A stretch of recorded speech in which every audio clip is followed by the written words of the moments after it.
હનુમાનની ગદાથી જેટલા રાક્ષસો મરે એને વૃદ્ધ ગીતો એ ખાવાના, બાળકો એ ખાવાના. અને ફલાણાથી મરે, નલથી મરે એને આ પ્રદેશના ગીતો એ ખાવાના, જાંબુવનથી મરે એને આ પ્રદેશના ગીતો એ ખાવાના. બધાએ ભાગ પાડી લીધા અને તઈ એક વૃદ્ધ ગીત ઉભા થઈ અને એટલું કીધું કે બધાએ ભાગ પાડી લીધા, કે આ બધાએ ભાગ પાડી લીધા.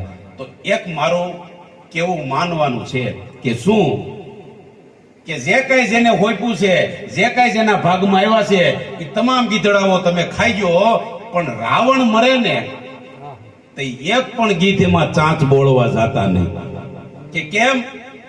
કે આપણા બાપનો મારતલ છે, આપણા જટાયુનો મારતલ છે, અને આપણા બાપના મારતલની આપણી માટી ખપે નહીં, બાકી એકય ગીત એમાં સાંચ બોળવા જાતા નહીં. હરિઓ